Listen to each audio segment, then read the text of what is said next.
Appease to sickbay. The doctor should look at it as soon as possible. It is the way in which we propagate our species. Please demonstrate how this is accomplished.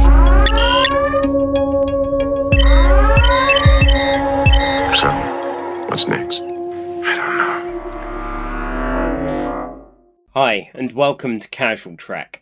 Normally, a Star Trek recap and ranking podcast brought to you by Nerd and Tie and badly painted licensed comics. I'm Charlie Etheridge Nunn, a writer and a fan of Tom Scioli's Transformers vs. G.I. Joe Maxi series and the one-shot which adapted the fictional animated movie adaptation of said Maxi series. And I'm Mars Reed Lobato, a science fiction writer and a fan of Alan Moore's League of Extraordinary Gentlemen comic, but probably did the first 2.5 volumes before it kind of really gets all Old Man Yells at Cloud from volume 3 onwards. Although him having Harry Potter as the Antichrist is kind of fun. That is a move that has only got funnier with time. Yeah, I'd say as works of fan fiction go, it's one of the classier ones. Actually, no, wait, I've got one. I am a fan of the old 1960s comic TV21, which had the comic strips of all the various Jerry Anderson shows, and occasionally would have the strips cross over. So, the Hood would get up to shenanigans in Stingray, or there were just Mysteron agents everywhere in Captain Scarlet. Huh, I had no idea there was such a thing.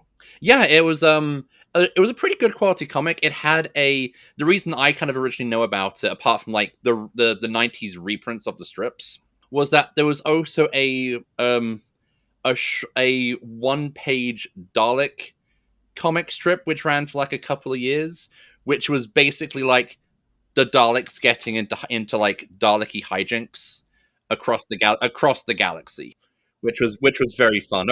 Those pepper-potted rapscallions. Yeah, so normally we review and rank on our big list episodes of Star Trek, and this time we're going to be having a look at a comic combining Star Trek and one of our favourite things.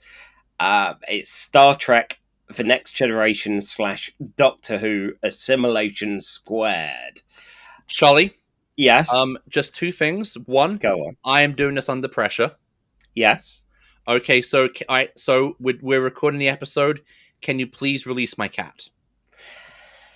I mean, maybe. It depends on how this goes. Because what if I release the cat and you just hang up on the call?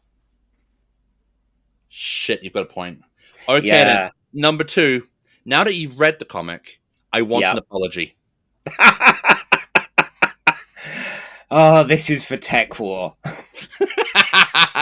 Now, you see, here's the thing about TekWar. At least it wasn't painted. I mean, yeah, I resisted buying the comic of TekWar when I saw that in Dave's comic. You know what you can say about TekWar? It wasn't boring. I mean, it was. There were some very boring stretches. Yeah, but not as boring as this gets from around about issue 1 to around about issue 6. Yeah.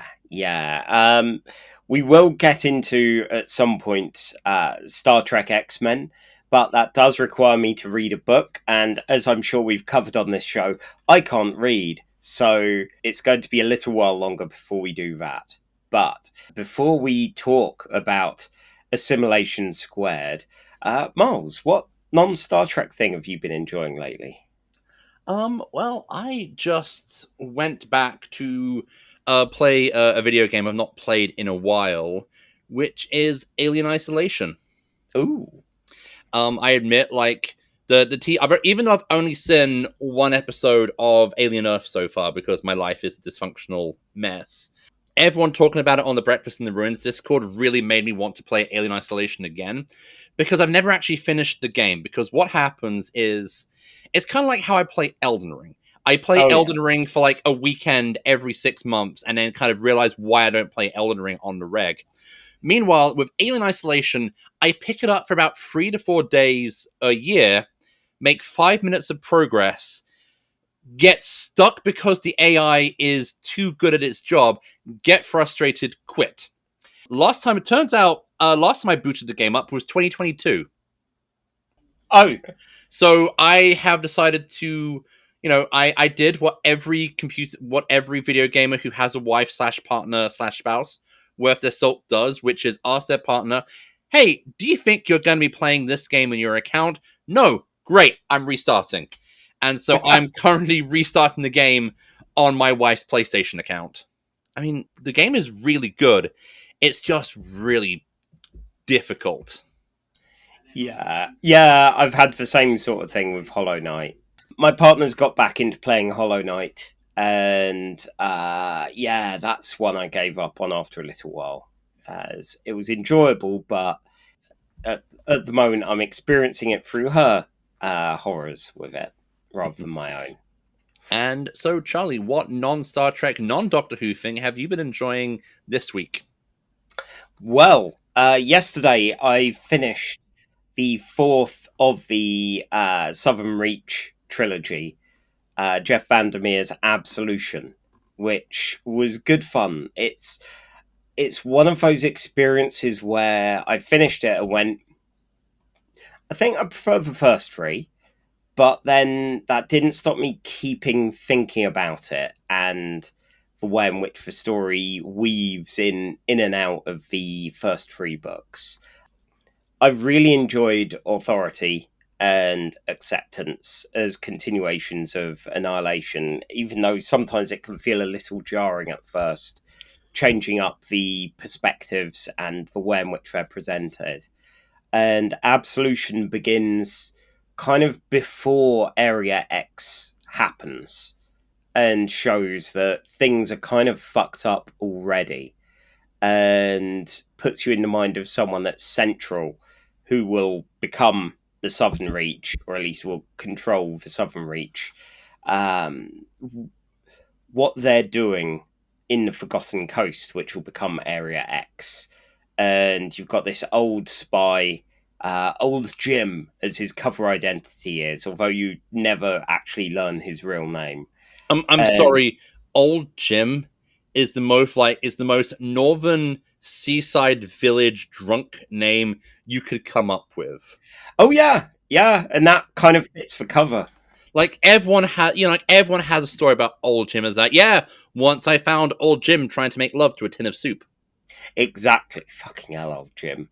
But yeah, that kind of, so you see an initial mission early on, which I had to stop for a moment and go, hang on, I think something's going on here that Old Jim doesn't know, but we do. And then we fast forward a bit to still before Annihilation, or at least before the events where Area X happens. And watching everything going towards it, there are a couple of moments which seem off in the continuity of what's happened before, but in ways that add to it, ways which feel interesting and help recontextualize some of it all. So It was a fascinating experience, and I'm curious to see what his next thing set in the Southern Reach universe is, because I think it's supposed to be some mixed media kind of like bunch of evidence and letters and things. Okay. Oh yeah.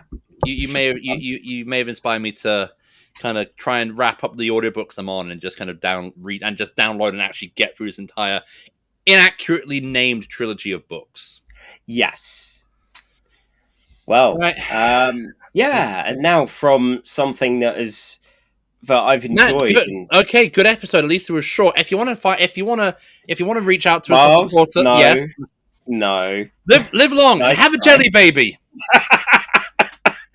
We do need music. You have been listening to Casual Trek, a Nerd and Tie podcast. You realise I'm the one editing this. I will control the vertical and the horizontal, neither of which actually matter in the audio medium, I realise. Well, you can control the vertical of which ear the sound comes out of. If you actually fiddle with the sound settings. God, in the early days of me listening to podcasts, I remember somewhere they would have two people talking, as is often the rule, but one on the left ear, one in the right ear. And that was really jarring at times, especially when my old earphones would break, so only one ear would be usable. And then I just wouldn't be able to hear a whole conversation. It'd just be half of it. But no, we are here to discuss Star Trek The Next Generation Doctor Who Assimilation Squared by IDW Publishing. And, oh man, there's a lot of credits here. So, just to give the quick rundown, this was released between the 30th of May 2012 and the 19th of December 2012. It was written by the Tipton Bros, Scott and Dave Tipton, and the first 4 issues co-written by Tony Lee. It was painted by J.K. Woodward on issues 1 through 3 and 5 through 8, and the Sharp Bros on issue 3. In addition, it was also penciled by Gordon Purcell on issues 4 to 8, coloured by J.K. Woodward on 4 through 5, and Fabio Mantovani on issue 6. Lettered by Robbie Robbins on 1 through 3, Sean Lee 1 through 6, Tom B. Long on 7 to 8. Edited by Denton J. Tipton, unrelated to the previously mentioned Tiptons, and Jason Smith, but Jason spelt with a C, from issues 6 to 8. It is an untroubled production that has that many credits on so few different roles. Okay, so is Tom B. Long the most porn star starring name we've ever had on this podcast? It's great. I'm pretty sure it's not a pseudonym. Yeah, I actually had a look. Yeah, so he has Tomb Graphics, or that's TOMB graphics. Yeah, he's done a ton of Transformers comics and the IDW versions of Star Wars and Marvel characters for the licensed out all ages things.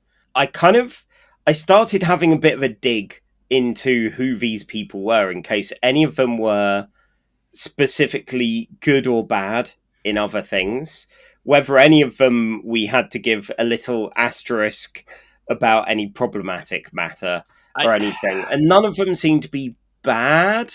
I admit I have a little asterisk next to Tony Lee's name because he did write the Doctor Who comic, the regular Doctor Who comics for IDW for a while.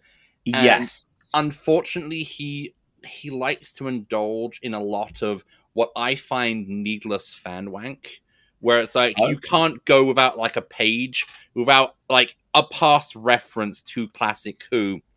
And if one of your plot points is whether or not Turlo from the Fifth Doctor era actually kept a diary, or it's just an alien manipulating our comic-only companion, resulting in the line from the David Tennant era Doctor, Turlo never had a diary. I am sorry. Tony, can you put the laptop down, mate? You're bleeding from the eyeballs again. It is just... We Who fans do love our fan wankery past referencing, and sometimes it can get a bit much. Yes, yeah. Tony was one of the more prolific writers for, one of the more prolific creators that I could see, having cut his teeth on reviewing ZX Spectrum games. He writes a ton of crime novels under the name of Jack Garland, and also wrote one issue of X-Men Unlimited, Volume 2, the most forgettable volume. I can't remember what his issue was about, but yeah. And Stalag 666 for 2000 AD, which I've not got round to reading yet. And an episode of Doctors. So yeah, he's done it all. The Tipton brothers apparently have written Star Trek comics from 2007 to 2020. I think this is the only Star Trek comic from that era that I've read.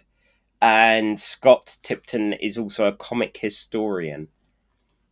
So, yeah, I don't know if this means that we're getting something indicative of what they usually do, because this is, 5 years into their 13-year run, but it's not entirely indicative of what I would want to see in these. Like, I've read some of the Marvel Star Treks. In fact, when I first had a standing order at Dave's Comics, it was New Warriors, X-Men, and there was, what was it, Star Trek Starfleet Academy and Star Trek Early Voyages.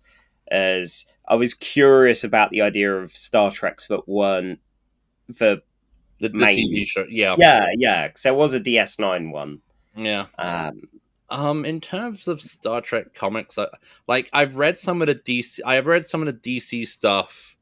I don't think I ever read any of the Marvel stuff when it was coming out, and some of the Malibu had the DS9 license, and Malibu was one of those companies which did seem to get on board with doing trades pretty early, and you could get those really cheaply put together Malibu DS9 trades in most in most Oxfams. We had so many of them in the comic shop. We had boxes of them in storage. I think I read maybe just the first issue of the Malibu, none of the DC, aside from the Chris Claremont issues, of course. A few of the Wildstorm ones in my casually dipping in and out of Star Trek, even in comic form. When I was first uploading all my comics records to the CLZ comic app, which is, of course, for work for an obsessive maniac, I realised how few, even of the mini-series, I actually completed with them. So things like some of the Voyager one-shots were better for me for that. Okay. But, yeah, and IDW-wise, I think I read their prequel to the Star Trek 09. Oh, yeah. Yeah. I read a few of the Star Trek, the comic, which was the tie-in to Star Trek 09. But, a lot of the early issues were basically, we're just going to redo this story, but from the 09 cast kind of style, which I think is fine for once or twice, but it would kind of get a bit samey. Since they've done I've been keeping up with the recent with the Star Trek and the Star Trek Defiant, and I've been kind of keeping on. The Lower Decks has been fun. I know I've spoken about Red Shirts. I am looking forward to the new ongoing Star Trek The Last Starship, which comes out this week of recording, which has Captain Kirk resurrected somehow during the era of the burn. Right. So I'm interested to see that would go. It's the same writing team as the Star Trek ongoing, and I really hope it doesn't. There's more kind of Star Trek adventuring and not long going, because as enjoyable as the Star Trek ongoing was, it really got bogged down in all the kind of ongoing kind of god stuff, and I'm kind of I kind of just want to see these characters go on an adventure. Yeah, I mean, we covered Godshock, and I've yet to pick up Volume 2 of that, or Volume 1 of Defiant. I enjoyed what I read, but yeah, it's something where both in ongoing comics and in Star Trek, sometimes it is nice just to have it done in one kind of thing, and it is often fairly fleeting, really, and not something that they have so often. But yeah, this series was one I actually picked up when it came out, apart from the final issue, which I bought a couple of months ago, I think, because again, my attention span with these things, I hadn't added it to my standing order because I was just idly going, I like Doctor Who, I'm enjoying Matt Smith, I like Star Trek, why not get this? And then I forgot I it existed in time to pick up the final issue. See, I was picking this up monthly, and somehow it made the trip over to me in America. And I realized as I was looking at the dates when the comics were being published in the credits, I was like, "Oh right, midway through the comics, I literally emigrated countries, and then that's why I still have them is because like Netflix, you start the show, you kind of want to see how it ends." God, yeah. I mean, it's nowhere near as large a distance, but I know there are some TV shows that I'd been watching via means of getting them off the back of a truck in my old flat, and things that I was reading that I halted when I moved over to here after everything that had gone on family wise, and some of it, like Saga, I was up to volume 4, but the box of everything by my bedside cupboard was the last one to get packed. Oh no, was maybe one of the first ones to get packed because it was at the bottom of everything else. So it took over a year until I found them, and momentum had kind of been lost. Yeah, which is kind of how you can describe Saga right now, sadly. I mean, Wow. like, it's a good comic, but like that very long gap they took between from issue 55 to like when they started up a few years ago, I feel like the momentum has really suffered for it because like I remember like Saga was just a continuously like hit book. Yeah. So we'll get into what the story is of this, but you and I have both bought a bunch of licensed comics over the years. I think you're someone that still is getting a bunch. I've fallen away a bit over time. I think for me, the big thing that I was getting regularly were Buffy comics, both in Dark Horse and then Boom as well. And I think for me it hit a point where I was enjoying them, but there were so many different series and mini series coming out that I kind of got a bit fatigued. And like the Dark Horse stuff tended to do that dancing between the raindrops of episodes and trying to retell the film in a way that was more towards what Whedon's vision of that would have been before Fran and Kaz Kazooie futzed. And then the Boom Studios version was kind of, we're minimizing Joss Whedon's name here, and we're rebooting it. Consider it like the Ultimate Universe version, so things can be a bit different.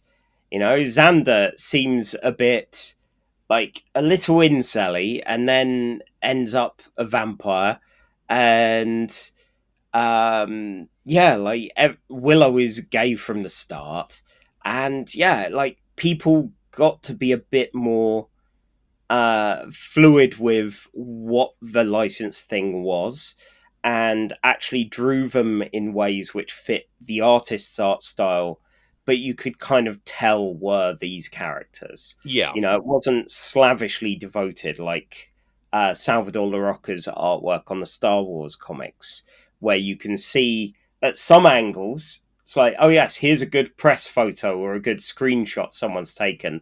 This angle, Uncanny Valley. Yeah. Because they don't have this angle of Mark Hamill at that age, and it looks weird. We get a lot of that in this comic.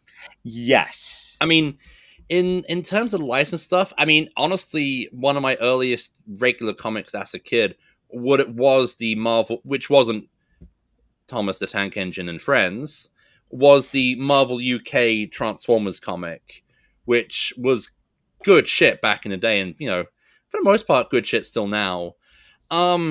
Admittedly, like this last year, I've kind of been dropping away from comics just purely because of financial reasons.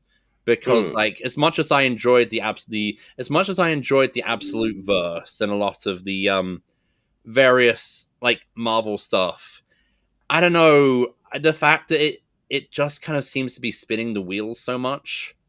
And in terms of original comics, I tend to go with like whatever Ed Brubaker or Kieran Gillen are putting out. But I've kind of been keeping up with some of the licensed stuff, because the recent IDW kind of rebooting of Godzilla has been pretty fun. There's kind of 3 titles all set in the same kind of universe. The main Godzilla book, it's been okay. Godzilla Escape the Dead Zone is much more kind of, I would say, F. Jeff Vandermeer wrote a Godzilla. Right. And the third title, Starship Godzilla, hasn't started yet, but it's a space opera comic about a bunch of people who are going around the galaxy in Mecha Godzilla, which has been transformed into a spaceship. And I'm like, fuck. You know what? That sounds high concept enough to be right up my alley. Nice. Yeah. I actually I was a regular buyer of the X-Files magazine back in the day, which would reprint issues of the Tops X-Files comic, which had some art from Gordon Purcell, but his art was a bit too like very mainstream comic, and a lot of like I think like the first 20 issues or so were all drawn by Charlie Ardland, who would then go off on to do The Walking Dead. And I feel like his art was a bit more unsettling to kind of work with the X-Files. Unfortunately, his facial expressions still kind of remain that kind of mouth wide open in existential shock. Yeah, I remember skimming through the X-Files comics that Topps did, and while I wasn't as much a fan of those, I quite liked the painted adaptations. Yeah. For one, but that John Van Fleet did, which had a very kind of inky, nice, like almost Jean Paul Leon style to them. Lots of odd shadows, and while the faces weren't necessarily perfect, there was enough abstract work going on, enough kind of uniqueness of the style that it didn't matter. It was like, oh yeah, let's see what he does with the ice episode and stuff like that. I was also a big fan of like the Dark Horse and the Marvel Star Wars comics. Again, I've dropped off the Marvel Star Wars stuff because, again, it is just kind of there's just too many series at the same time, and honestly, as a lot of like having the stuff be between the movies feels a bit more limiting than it did with like the Marvel stuff, which I feel because it was just the 3 films, or at the time 2, then 1, then 2, then 3, could be a lot more fun and have more done in one.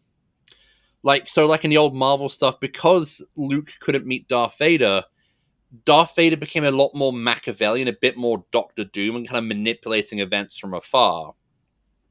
But also, they were clearly writing it with Darth Vader is not Luke Skywalker's father, so you could do a bit more. And like, honestly, I think like my big problem with a lot of the mainstream, like the Star Wars and Star Trek tie-in comics, is that they get artists who are superhero artists first and not good, like. So the art gets very superhero-y, and then I think of something like Star Wars Dark Empire, which was one of the first kind of Star Wars tie-in comics, which had art from Cam Kennedy, who did the VCs and Rogue Trooper for 2000 AD. And even though the faces aren't perfect representations, he really captures that kind of messy, used future feel that the Star Wars films had. So while the art isn't perfect, it really captures that aesthetic that makes Star Wars work. Yeah, I mean that's where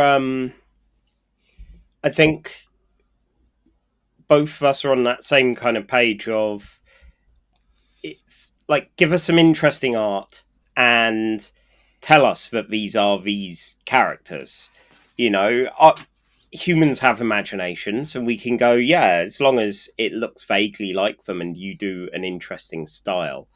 And while in theory a painted look could work quite well, as we see in Assimilation Squared, trying to look too much like the press photos of actors and painting it doesn't quite land all the time. I think the trouble is, especially with Matt Smith, he just has a very oddly shaped face.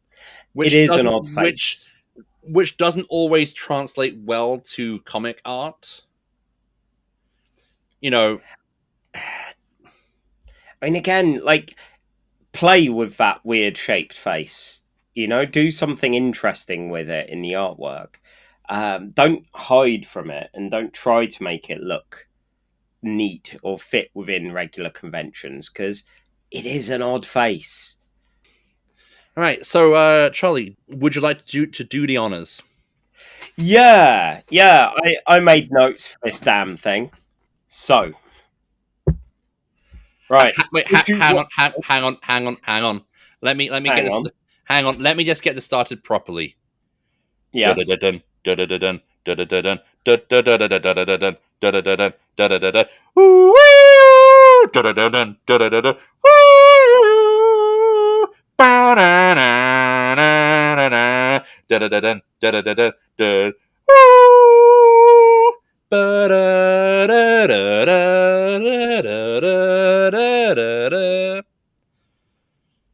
Wow.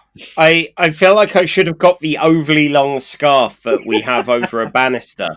But someone left years ago, and I like it, but I can't I can't make scarves work. But for this, it could have been a good baker's scarf. Right, so 8 issues. I'm going to try and rattle through this. So, issue 1, Delta 4 gets attacked by Borg. Oh wait, no, there's something new as well.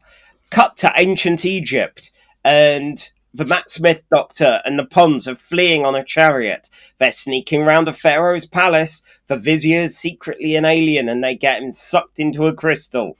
That's into a crystal. Then they go to San Francisco, 1941. They walk into a bar. Oh my god, it's some of the cast of TNG. Issue 2.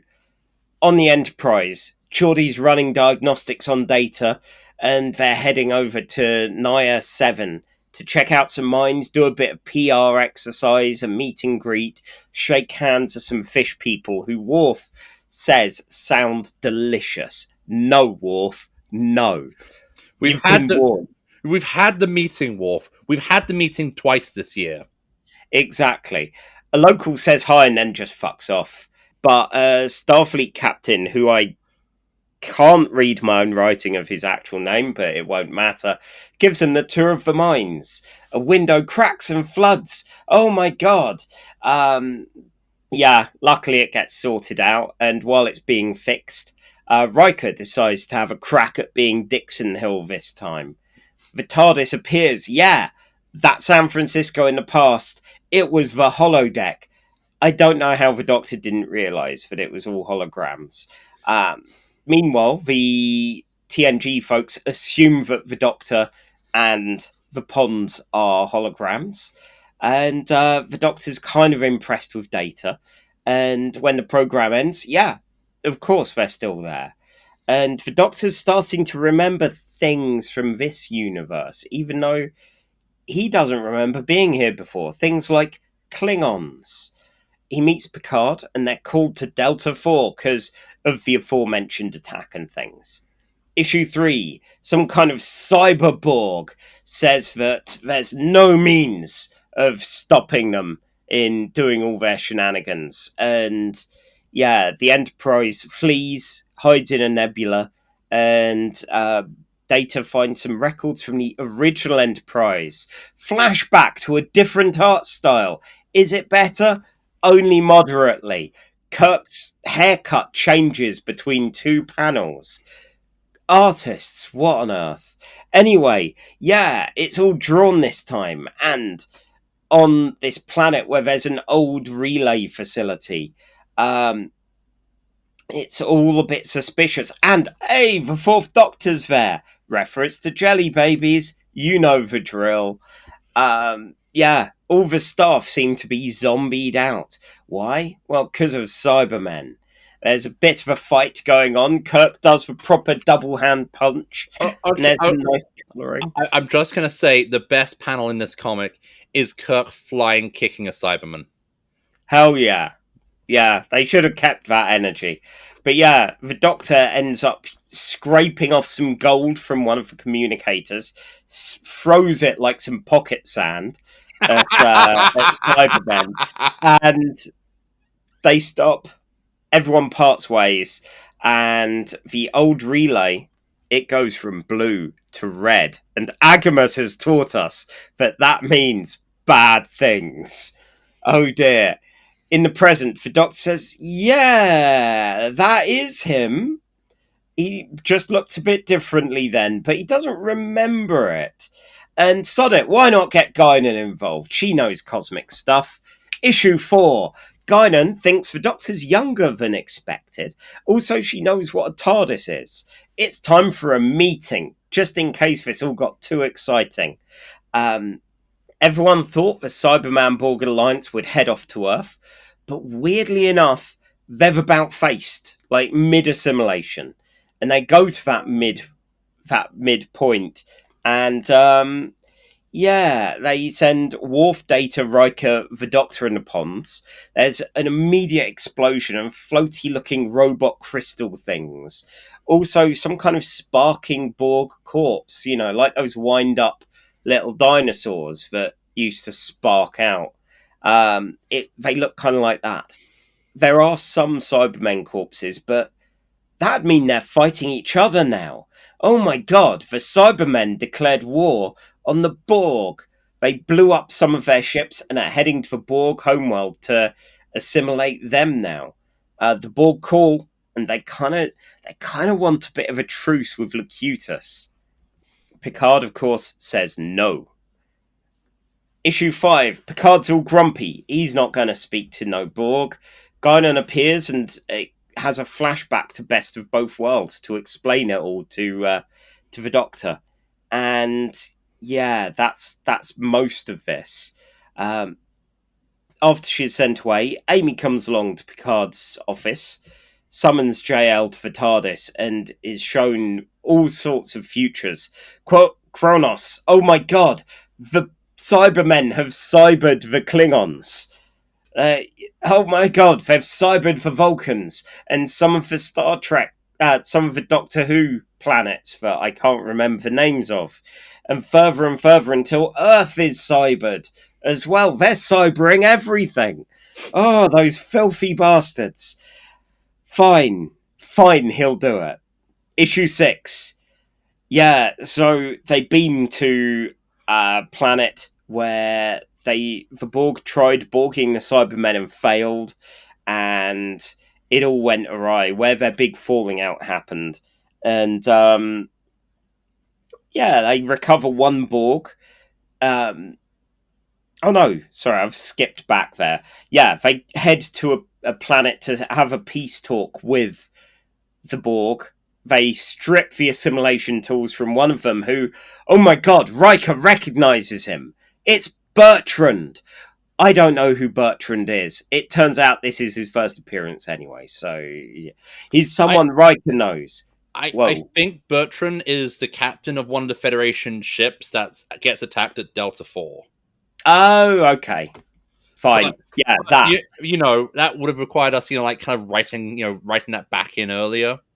But yeah. So, Borgtrand is taken along to the Enterprise, and everyone's still a bit suspicious of him.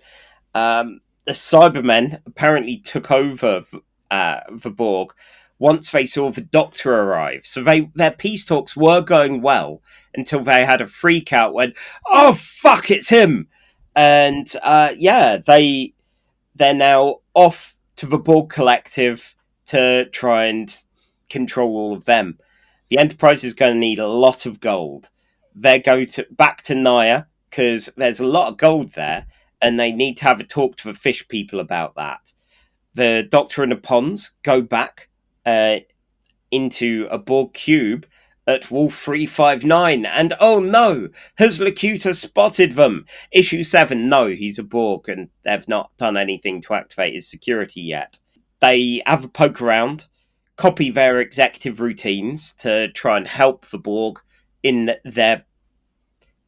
the Enterprise's present. I realise referring to anything as anyone's present when the Doctor's around is foolish.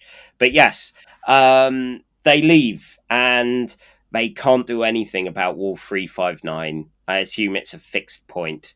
But yeah, it does feel a bit like, thousands of people died. Oh well. They deliver the routines to the Borg and help the collective recover with that. Then, they've got to get to the Cybermen fast.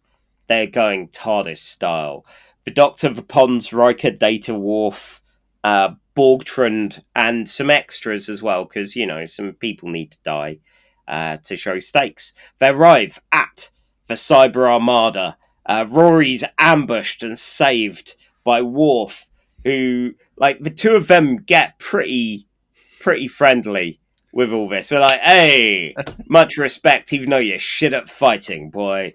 But yeah, Worf also lends for the Pons phasers, and they're a bit like, well, the Doctor's somewhere else at the moment and would frown on us having guns, but go on then. And as all this is going on, there's just so many Borg Cybermen everywhere. And finale, issue 8. Worf and the Pons are doing a big assault. The Doctor, JL, and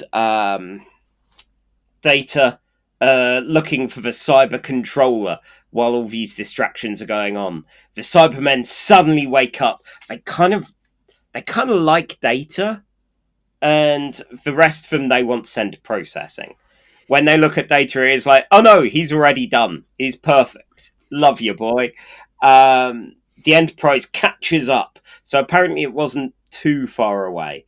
But yeah, they have a gold-infused particle beam, the blingest particle beam ever.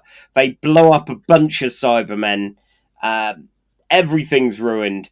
But the Cyber Commander isn't affected by gold. He tears himself out of all the machinery and goes into fuck it, we've done all this brain stuff, all of these things. I'm just going to hit people now. Kind of like the finale of Bioshock, where you've gone through a really good game and it's felt like there needed to be a boss level at the end, which was frankly unnecessary.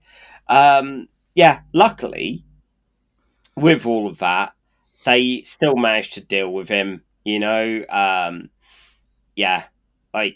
Data and Borgtrand bundle him. The Borg Matrix gets reconnected. They blow up the Cybermen, and the cast flee to the TARDIS. Borgtrand, of course, betrays them because Borg.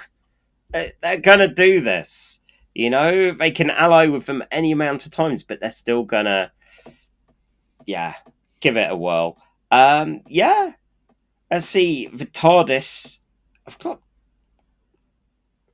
TARDIS enters him? Yes. The TARDIS enters him. The TARDIS enters Data non-sexually.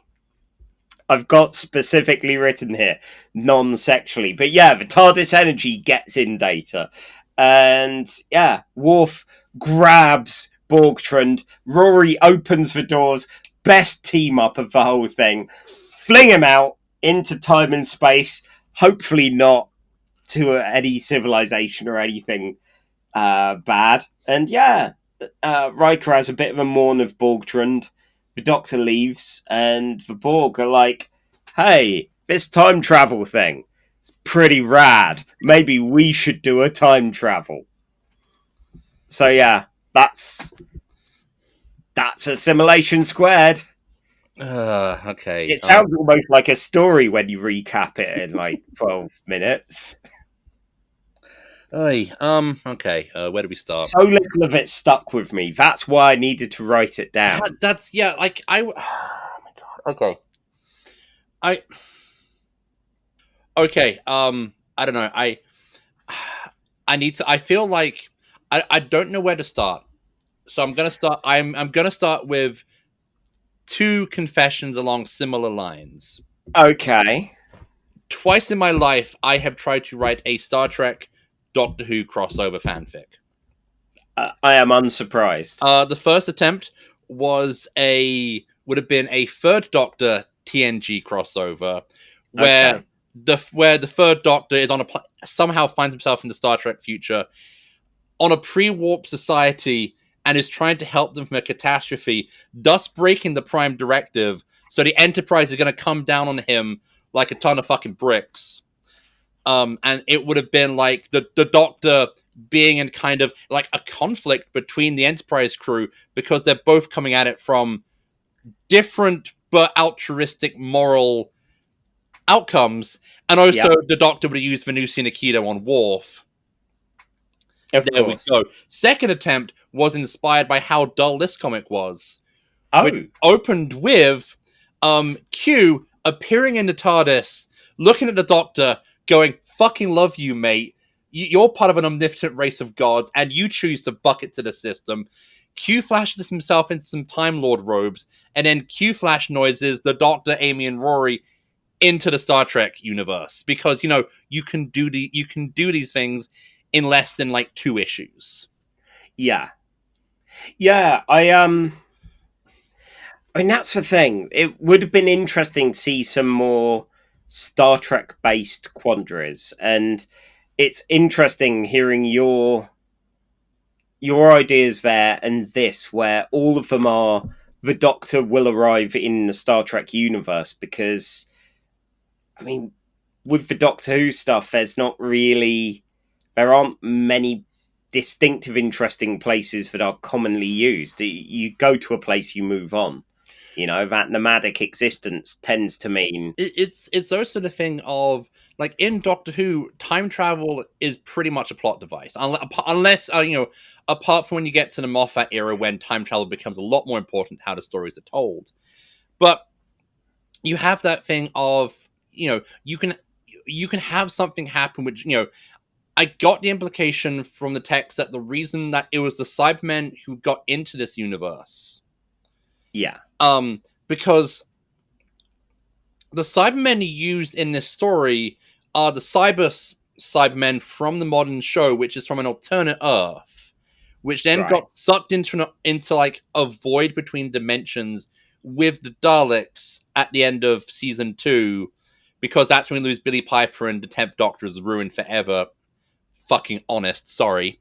And so you have you get some of the Cybermen escaping that dimension, like in that one Christmas special where David Morrissey thought he was the Doctor with the giant fucking Cyber King. Trouble is, these Cybermen kind of, despite the fact they look like the Cybermen, pretty much act like the Cybermen we get in the classic show, who have empires and spaceships. And in the flashback, we get the camp 70s mincing Cybermen from Tom Baker's only Cyberman story. And if you ever thought that a Cyberman could be camp, my god, these are the most hands-on hips. They are literally all but mincing their way around a space station. I can't wait to see that. But you get a fantastic line. It's like, you'll be present for the biggest bang in history. Marches off hands on hips. It's kind of amazing. It is fantastic. Excellent. God, also in that same episode, you see Tom Baker and Liz Sladen trying hard not to laugh at the stupid lines they're delivering and ruin the fucking take. It's amazing. Excellent. So yeah, with this, I've realised in issue recap what kind of things, like issue 1, barely anything really takes place, and issue 5 is just Picard is grumpy.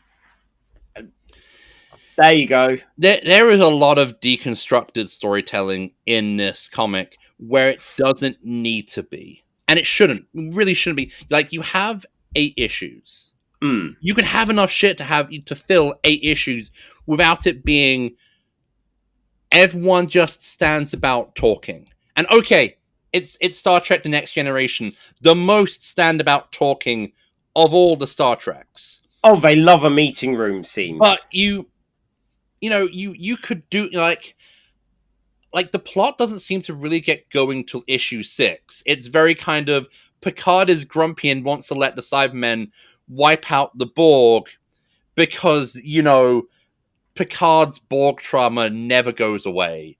No matter how many times he says, I've come to terms with my Borg trauma.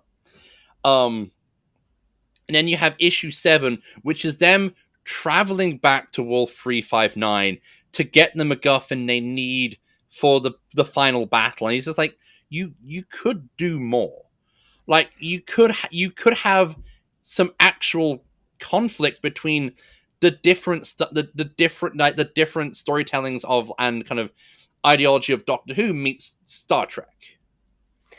I mean, the Wolf 359 thing, I let out a bit of a disappointed sigh when that happened, because it feels far too often like, oh, you're back to that well again. And as fun as the Borg can be, they are very easily overused, especially post the Berman Braga kind of era, where you go, okay, post First Contact, all of these extra bits of media and extra things just constantly seem to have to go back to it. I mean, when you were talking about why couldn't they change anything with the thing with it being a fixed point, I think the Doctor does mention it being a fixed point. And of course, you have to have the Doctor being sad about being in a tragedy where millions die and he can't do anything. But also, there is the thing where one of the big... With Doctor Who, you can't... time can be rewritten to an extent, but you can't change personal history.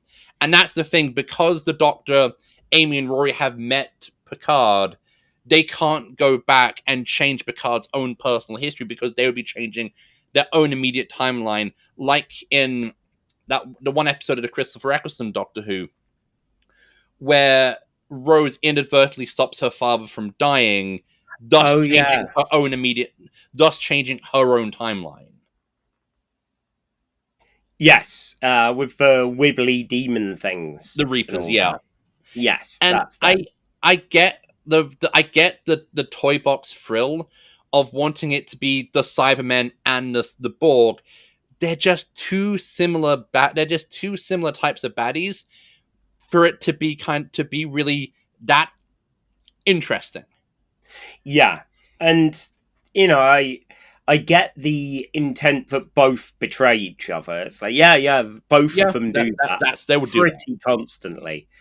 But yeah, I don't know, maybe if there was some kind of amalgam universe situation going, oh yeah, these are, the Borga men, and they,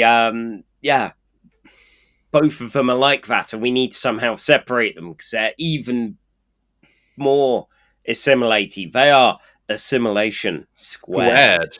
Yeah. Okay, IDW couldn't get the rights to the Daleks because the nation estate is notoriously, they will sit on those rights and not give them out if you don't give them enough money. But it's the Cybermen and, they're just not... They're too similar. It would be like, say, I don't know, like in a, say, like a crossover between Superman versus Spider-Man, like having the villains they have. I think it was the Kingpin and Doc Ock, or like I think when they did a Spider-Man Batman one back in the 90s, where it was the Joker and Carnage. You can have villains who can kind of complement each other, but you kind of want there to be some kind of differentiation. Well, I mean, what would be interesting is sticking with Cybermen, but have it as some kind of Star Trek challenge and using the "oh yes, we've dealt with the Borg so many times" kind of playbook, only to realize, oh no, these are a whole different kind of horror. Yeah. And then if they're doing one of their many, well, we're just augmenting and helping the Romulans or someone, like the Romulans love dodgy tech. Yeah. And the Klingons, despite all the honor talk, if there's a way to cheat their way into victory, they will still take it. So yeah, yes, we've got a way to augment our Klingons. Or just not have it be like the moment to the brief moment of energy is that issue 3 kind of flashback to the Fourth Doctor and TOS, because shit is happening. Hell, okay, fine, Captain Kirk is double fisting a Cyberman or doing a flying kick. Be like, God, there's some energy here. It's not just standing around talking, it's just there's some action. Yes. Also, I know what you were saying about getting superhero artists drawing comic adaptations, but at the same time, the drawn style in issue 3 really saved it for me, with the Sharp brothers making some dynamism happen compared to J.K. Woodward's slightly sludgy color palette. I think the Sharp brothers kind of just capture the look of TOS. That very kind of bright colors, very pulp sci-fi, which the Doctor just strolls in. It feels like a set from a 60s or 70s episode of either show. Whereas the painted artwork or the drawn artwork, which is then painted over, really robs everything of energy. And that's really what this series is lacking. Yeah. I mean, it creates a kind of not just a static style, which sometimes you get that anyway in some comics where the art feels really still. As good as Alex Ross is, his work doesn't have much movement, much momentum to it. But with this, I feel an amount of it is questionable in some interesting ways. There are some shots of Matt Smith where it looks like he's missing parts of his face. And I know he's a fairly thin person, but it feels more like something has gone wrong than you're doing an exaggerated version of. There is stylistic version. There is a lot of dull surprise expressions in this book, and there are some expressions where characters look like they've just shat themselves in the most unexpected and embarrassing way.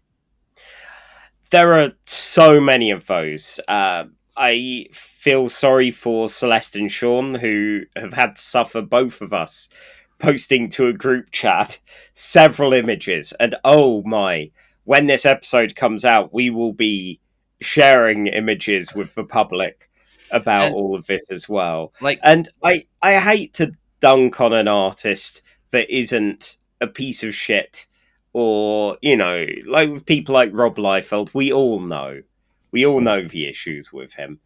But it's so much of it feels like the worst versions of adaptation comics.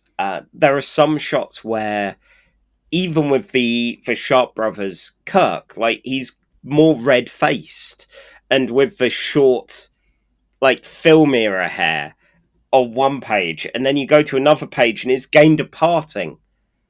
And it's like, oh, shit, how did that happen? Or, with Picard, there's a whole issue where he seems to have comedy giant eyebrows on. And I know he's, the prominent eyebrows, one of the reasons why he's a perfect Professor X with old pea stew. But, they look like caterpillars. It reminded me of, there's a little very subtle, sight gag in All-Star Superman where Lex Luthor is just really vain and cares about his appearance that he paints his own eyebrows. And I think it's in issue 5 where it's the issue where it's Clark Kent and Lex Luthor in prison. And there's a point where Lex has to paint an eyebrow back on, and he's given it like a huge comedic arch, like his eyebrow is raised. Yes, that's in fact weirdly reminiscent of is it Sanji from One Piece, who has one elaborate eyebrow and one normal eyebrow, which is very weird. I'm still not entirely sure of his reasoning for that, but yeah, like so many of the bits of artwork, like Amy Pond looks like either press shots of Karen Gillan, or just a woman with red hair that looks entirely different. There are some incredible shots. At one point, she does look like Kelly Sue DeConnick. Well, and Rory as well, who is possibly the biggest culprit of the looks like he's just shat himself kind of thing. I don't know if it's that all the press photos of him are of him expressing kind of mild surprise, like mild shock kind of. But again, so many of them, unfortunately, despite Arthur Darvill having a distinctive look, so much of this just makes him look like a guy. There's one cover where I think it's the kind of when they go down to the planet and find all the dead Borg, like Amy and Rory are in the background, and Rory's face is so indistinct that he looks like he's just really sad, and he also looks like he's 12. Yes, yeah, there are some fascinating issues with this comic, looks wise, and I mean, like J.K. Woodward has done a lot of painted comics. He's done X-Men Origins Beast, which I don't think I actually own. He's done a bunch of adaptations for like CSI comics and things like that, and Fallen Angel, which is, while it's not a media adaptation, it's the kind of thing where it had this similar, slightly sludgy painted kind of quality where you go like, would some more colours have killed you? But I think it would work perfectly if, like, say, like a CSI, which is a prime procedural, whereas this, it's kind of meant to be, it's meant to be like an action adventure, and it never kind of feels it. No, it's like it's not incredibly bad. Like, it's poor quality. The story isn't much. It isn't like a crime against nature. It's not like a Holy Terror or any of those kind of things. It's not Doomsday Clock, where like Mary Marvel sees Dr. Manhattan's penis at one point, or any of these kind of things. But it's real bad. It's just it's a waste. Like, it's a real waste of potential. Yeah, I mean, that said, one of the notes that I put here is it was interesting going, okay, but I'm sure they've mentioned Star Trek in Doctor Who. And having a look on the TARDIS Wikia, there is the brilliantly phrased, the canonical Star Trek franchise has never formally acknowledged the existence of Doctor Who, which feels like a kind of, like, unofficially, yeah, they are aware. They are aware. I think there's a few, like, there's usually, I think there's like a reference or a shout out in a novel. Peter David has written Star Trek novels. You know, there's a Doctor Who reference. There's a Blake 7 reference. Oh, in a DS9. Doctor Who has referenced Star Trek though. Yes, with the fantastic line from The Empty Child where Rose demands that the Doctor give her some Spock. Well, see, that's the thing with Doctor Who fictional, like mentioning Star Trek as a fictional thing, rather than going, well, obviously they can't both exist in this fashion. I'm choosing to feel that this means they coexist in a kind of Grant Morrison multiversity style where fiction is used as a window into alternate realities. And as such, when they're watching Star Trek in Doctor Who, it is a portal into that reality. Doctor Who has referenced directly Hitchhiker's Guide to the Galaxy at several points. With a few, there's a few kind of references. In David Tennant's first episode, he says he looks very Arthur Dent in his dressing gown. And in a Seventh Doctor New Adventure, the Seventh Doctor has met Sherlock Holmes and Watson, and they fought Cthulhu at one point. Holmes and Watson get taken to an alien planet. Watson is surprisingly okay with it, and Sherlock Holmes is freaking the fuck out. Okay, because Watson says I've been to different countries. I've been to Afghanistan. I fought in a war, and Sherlock Holmes Sherlock Holmes I am freaking out right now. This doesn't make a lick of sense. Yeah, none of this looks like London from my era. Although there's a fantastic part in that same book where the Seventh Doctor goes to a club where the Third Doctor is hanging out, like a gentleman's club. And the Third Doctor is doing the crossword, and the Seventh Doctor just kind of leans over and tells him all the answers just to piss himself off. Great. Which is more fun than this comic here. Yes. I did like the appearance of Guinan. Although kind of made a lot of sense. Although I've always said that Whoopi Goldberg would be a fantastic actor to play the Doctor if you wanted to piss off the racists and the sexists and the people who believe that the Doctor should only be played by someone from the United Kingdom. Yeah. So, I feel we've probably run our course slightly with this. Rather than reading Star Trek The Next Generation / Doctor Who Assimilation Squared, what would you recommend for people read? I just want to quickly, while doing research, we found out there was a planned sequel comic. Yes! With it being Doctor Who and Deep Space Nine, with the 11th Doctor and Clara, which would have had the Sontarans and the Dominion teaming up. And meanwhile, Section 31 is trying to nick the TARDIS. Which annoys me, because all that sounds a lot more fun. Because also, the Sontarans are a lot more fun than the Cybermen. Well, and yeah, the Section 31 side of it sounds like it could have been delightful. You know, just like, oh god, are they going to put pressure on Bashir to go, go nick a TARDIS?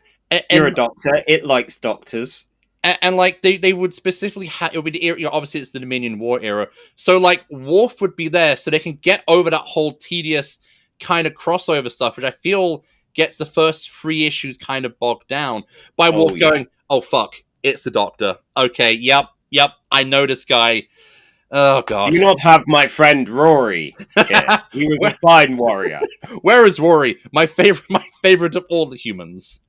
Man, they make references to Rory having been the last century in plastics, and you're like, come on, Rory occasionally gets his fight on, and it's like, come on, man, Rory, bat left some Borg, just grab Worf's bat left and start chopping through. Come on, give me something to work with. Although, last thing, did you notice how? When the Doctor shows Jean-Luc Picard the dark future where the Cybermen have converted everybody, the Cyber Klingons still have robot hair, have the robot long hair. I mean, it must be the optimal thing, given the way the Cybermen are. Similar to them still having batleths. Okay, so on recommending, what am I recommending? So, in place of Star Trek The Next Generation / Doctor Who Assimilation Squared, what tie-in thing would you recommend that the listeners check out? Honestly, I mean, in terms of licensed Doctor Who tie-in comics, there's a lot to recommend. in varying degrees of continuity and depth. But I think if you ask me offhand, I would have to go with recommending Doctor Who: The Iron Legion and Doctor Who: Dragon's Claws, which are the two reprint volumes which have the whole of the Doctor Who Weekly Tom Baker era.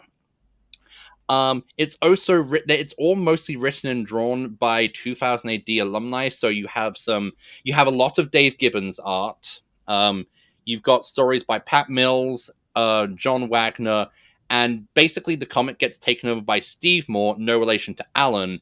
And so there is a lot of 2000 AD fun for 2000 AD for 7 to 8 year olds. So it has all that kind of the energy and the excitement, but with a minimal amount of the ultra violence.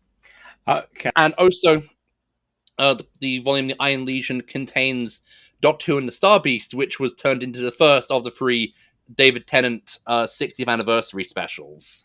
Of course. Cool.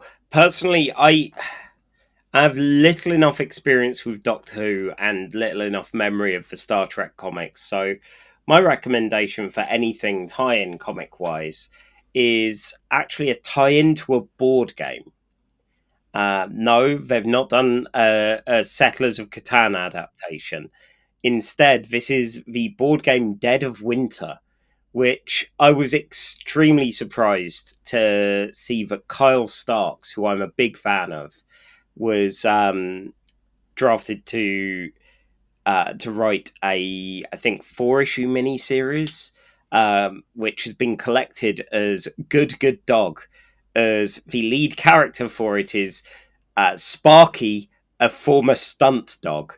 And it's a tale of him and varied other characters from the Dead of Winter board game, which is a board game with some narrative elements in a zombie apocalypse.